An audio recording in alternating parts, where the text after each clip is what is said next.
नमस्कार दोस्तों, एक बार फिर से आप लोग का बहुत बहुत स्वागत है हमारे ऑफिशियल यूट्यूब चैनल अविजन इंस्टीट्यूट पे। मैं हूँ आप लोगों के साथ उर्वशी सिंगी। और आज का जो हमारा टॉपिक ऑफ डिस्कशन दोस्तों यहाँ पर रहने वाला है वो रहने वाला है top 10 current affairs based on 26 अक्टूबर 2022। आशा करते हैं कि आप लोग सब लोग घरों में बिल्कुल अच्छे होंगे, सुरक्षित होंगे। सेशन को स्टार्ट करने से पहले दोस्तों मेरी आप लोगों से एक छोटी सी रिक्वेस्ट रहेगी कि जो भी हमारे चैनल पर नया जुड़ा है या फिर इन वीडियोस को पहली बार देख रहा है, make sure that you hit the subscribe button. Also don't forget to press the bell icon. Also share this video with your friends as well. सिर्फ इतना ही नहीं दोस्तों, अगर आप लोग चाहते हैं कि सेशंस की पीडीएफ आप लोग को मिल जाए तो डिस्क्रिप्शन में जाकर लिंक की हेल्प से सेशन की पीडीएफ को भी आप लोग अवेल कर सकते हो।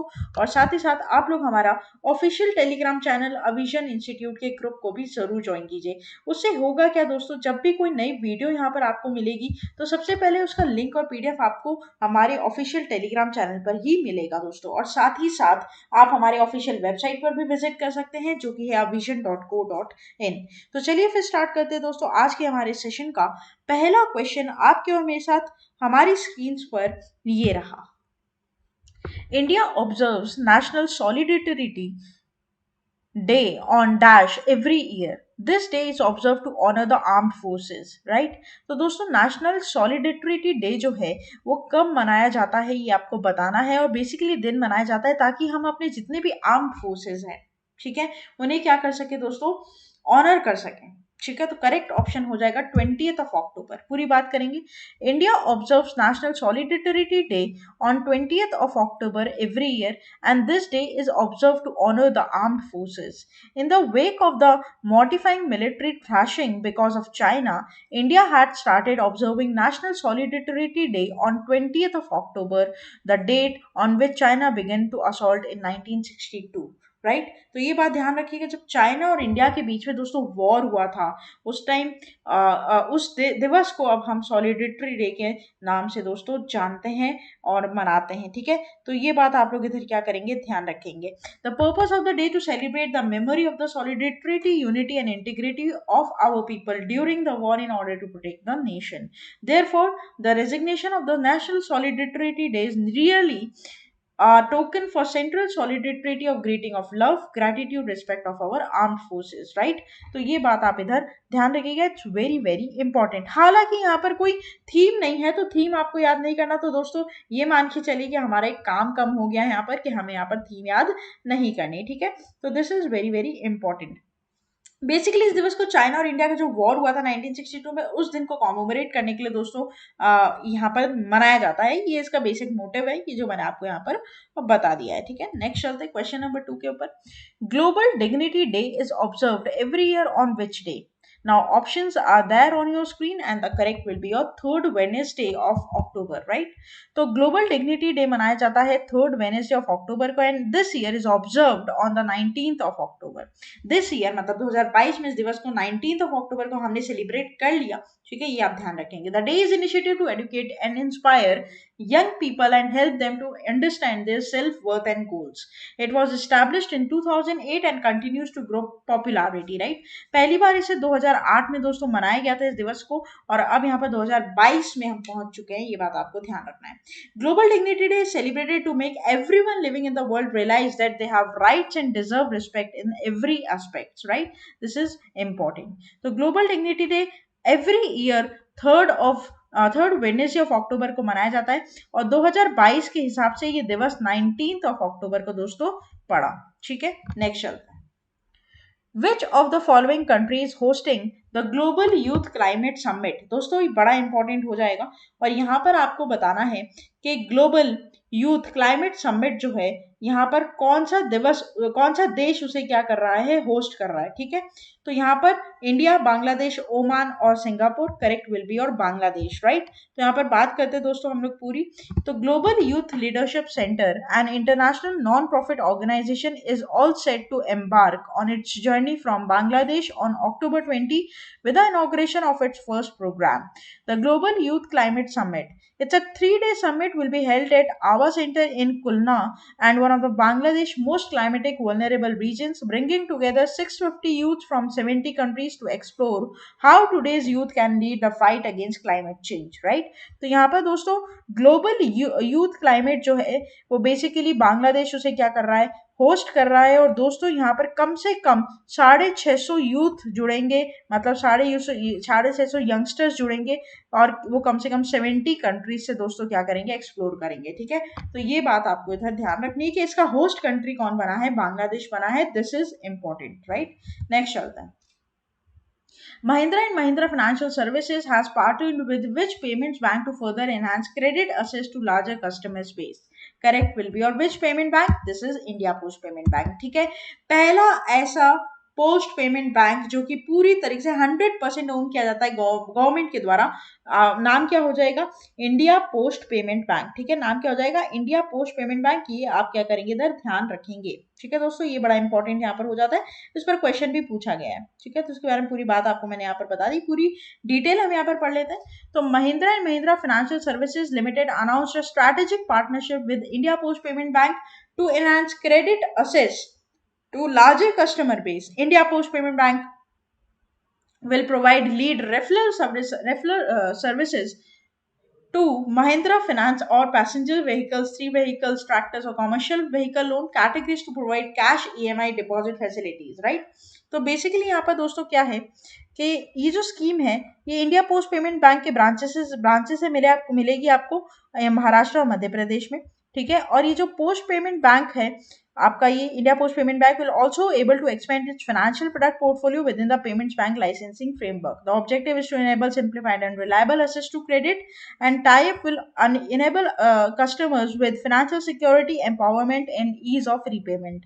India Post Payments will provide a large set of networks to Mahindra Finance, right? देखो एक बात और मैं आपको यहाँ पर बता दूं दोस्तों कि अगर किसी बैंक या पेमेंट बैंक के साथ कोलैबोरेशन होता है ना, तो वो बड़ा इंपॉर्टेंट पॉइंट यहाँ पर बन जाता है। और इंडिया पोस्ट पेमेंट बैंक तो क्या कर रहा है, क्रेडिट असेस को बूस्ट कर रहा है। मतलब अगर किसी को मान लो व्हीकल लोन वगैरह लेना है तो ये उसको बूस्ट कर रहा है। ठीक है, उस कैटेगरी को यहाँ पर बूस्ट कर रहे हैं, ये आपको इधर ध्यान रखना है। तो यहाँ पर कौन कौन से दो, एक कंपनी जुड़ी है महिंद्रा फाइनेंस और एक आपका पेमेंट बैंक जुड़ा है, क्या आपका post payment bank, India post payment bank, जो कि पूरी तरीके से दोस्तों क्या है, गवर्नमेंट ओन्ड बैंक है। ठीक है, नेक्स्ट चलते हैं। Prime Minister Narendra Modi has launched mission schools for excellence at which of the following state? Correct will be और गुजरात। पूरी बात करेंगे तो mission schools for excellence launch by PM Modi in Gujarat. पूरी बात, mission schools of excellence unveiled by PM Modi and the mission schools of excellence is an ambitious project in Gandhinagar with the dual goals of reforming the curriculum in Gujarat's public school and countering the आम आदमी party, right? तो ये पूरा क्या है यहाँ पर, basically इसका बजट है 10,000 करोड़ का और इसे पार्शियली सपोर्ट किया गया है वर्ल्ड बैंक के द्वारा, मतलब वर्ल्ड बैंक से इसके लिए पार्शियली लोन लिया गया है दोस्तों। It was design to improve the state educational infrastructure by constructing new classrooms, smart classrooms, computer labs and other improvements, right? तो यहाँ पर दोस्तों बेसिकली क्या है, पीएम मोदी जी ने गुजरात में 10,000 करोड़ का एक क्या किया है, बजट से एक प्रोजेक्ट स्टार्ट किया है जिस पर एजुकेशन को फोकस किया जाएगा। वर्ल्ड बैंक ने इसमें सहायता की है। ठीक है, साथ ही साथ पूरी तरीके से smart classroom, new classroom, computer labs वगैरह मिलेंगे बच्चों को ताकि उनकी जो नॉलेज है उस पर और ज्यादा एक्सीलेंस पाया जा सके। 5,500 कम से कम 67 से ज्यादा करोड़ रुपए यहाँ पर इंफ्रास्ट्रक्चर में लगाए जाएंगे फर्स्ट फेज में, और साथ ही साथ 1.5 लाख स्मार्ट क्लासरूम्स बनाए जाएंगे, 50,000 क्लासरूम बनाए जाएंगे, 20,000 कंप्यूटर लैब बनाए जाएंगे और अटल थिंकरिंग लैब्स बनाए जाएंगे कम से कम 5,000। ये पूरा प्रोजेक्ट है गवर्नमेंट स्कूल्स का। ठीक है, तो ये बात भी आपको इधर क्या करना है, ध्यान रखना है। तो ये पूरा प्रोजेक्ट कहाँ पर हो रहा है दोस्तों, गुजरात में। कहाँ पर, गुजरात, ये आपको इंपॉर्टेंट रहेगा। नेक्स्ट चलते हैं। Who has been appointed as chairman and managing director of the India ITPO, that is India Trade Promotion Organization? Correct will be your Pradeep Kharola. दोस्तों अपॉइंटमेंट है, इंपॉर्टेंट रहेगा, फोटो आप यहाँ पर देख पा रहे हैं। Former civil aviation secretary Pradeep Singh Kharola was appointed as chairman and managing director of ITPO. Kharola is a 1985 batch IAS officer of the Karnataka cadre, retired as civil aviation secretary in September last year. Right? तो ये बात ध्यान रखिएगा यहाँ पर दोस्तों कि प्रदीप खरोला को CMD बनाया गया है ITPO का। अपॉइंटमेंट है और बड़ा इंपॉर्टेंट सेगमेंट है आपके करंट अफेयर सेशंस का, ठीक है। तो ये ध्यान रखेंगे आप लोग, इट्स वेरी वेरी इंपॉर्टेंट। मैंने हमेशा आपको बताया अपॉइंटमेंट आपको याद करने हैं क्योंकि आपके आने वाले एग्जाम में इस पर क्वेश्चन बनेंगे, ठीक है। नेक्स्ट चलते हैं। Dash Center has appointed Dash as new revenue secretary. Correct will be your Sanjay Malhotra. The center has appointed Sanjay Malhotra, a 1990 batch Indian Administrative Service IAS officer of the Rajasthan cadre, as a new revenue secretary, and he will replace Tarun Bajaj, who will superannuated at the end of November. Right? तो दोस्तों यहाँ पर हमारे देश के revenue secretary नए बने हैं संजय मल्होत्रा, और इन्होंने रिप्लेस किसको किया है? तरुण बजाज को। किसको? तरुण बजाज को। ये क्वेश्चन आपके लिए क्या हो जाएगा? इंपॉर्टेंट हो जाएगा। Malhotra currently serving as a secretary the department of financial services will join the revenue department as an officer on special duty, right. तो this is very very important, much important है, please mark down कर लीजिएगा। Next चलते हैं। Dash has been observed as National Police Commemoration Day in honor of martyrs. Correct will be your 21st of October, right? तो 21 अक्टूबर को दोस्तों commemorate किया जाता है उन सभी सीआरपीएफ पर्सनल्स को जिन्होंने अपनी जान गंवाई on the line of duty, शहीद हुए हैं देश के लिए, ठीक है। On October 21, 1959, 10 Indian policemen were killed during an attack by Chinese troop in the hot springs region close to Ladakh after an argument between the troops. Since that day, October 21 has observed as National Police Commemoration Day in honor of the martyrs, right? So this is very important. Theme नहीं है तो आपको theme याद नहीं करनी है, सिर्फ ये ध्यान रखना है दोस्तों कि सीआरपीएफ के 10 जवान उस दिन शहीद हुए थे। उस दिवस को अब हम क्या मनाते हैं? पुलिस कॉमेमोरेशन डे के नाम से मनाते हैं। नेक्स्ट चलते हैं। इंटरनेशनल स्टूटरिंग अवेयरनेस डे और international stammering awareness day celebrated on October 2022। दोस्तों स्टटरिंग या स्लैमरिंग क्या होता है आपको पता है? तुतलाना। जो बच्चे तुतला तुतला के बोलते हैं या लोग जो तुतला के बोलते हैं उनके लिए दिवस है यहाँ पर, ठीक है। The day creates awareness about the speech disorder knowing as stuttering और stammering. Stuttering refers to disruptions of the fluency of speech and its symptoms include involuntary repetition of words and temporary inability and difficulty to utter sounds or words or among others, right? इसमें theme क्या है? being seen, being heard, representation and normalisation of stuttering in the main stream. थोड़ी सी बड़ी theme है लेकिन आपको याद हो जाएगी ये, ठीक है। तो ये ध्यान रखिएगा कि यहाँ पर इसकी थीम क्या है, इट्स वेरी वेरी इंपॉर्टेंट, ठीक है। और ये दिवस मनाया जाता है 22 अक्टूबर को। ये भी आप क्या करेंगे? ध्यान रखेंगे। यहाँ पर थीम दी गई है दोस्तों, तो थीम आपको याद करनी पड़ेगी। नेक्स्ट चलते हैं। Which state or UT has launched a दिए जलाओ फटाके नहीं light up lamps not firecrackers campaign? Puducherry, Rajasthan, Haryana, Delhi. Correct will be Delhi.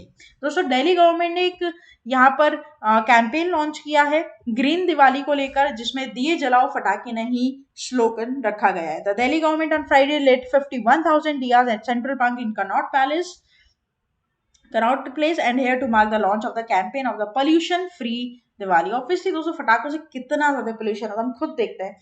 Bursting fire crackers बहुत ज्यादा पोल्यूशन क्रिएट करते हैं, घरों के अंदर धुआं जाता है, मतलब लोग इतने फटाके छुड़ाते हैं। फटाके ना छुड़ाएं, दीप जलाएं, यही क्या रहेगा दोस्तों? स्लोगन रहेगा दिल्ली गवर्नमेंट का भी और अविजन इंस्टीट्यूट का भी, ठीक है। तो ये आप ध्यान रखेंगे। Volunteers take part in the Delhi government's campaign for a pollution free Diwali and Diwali is one of the biggest festivals in India.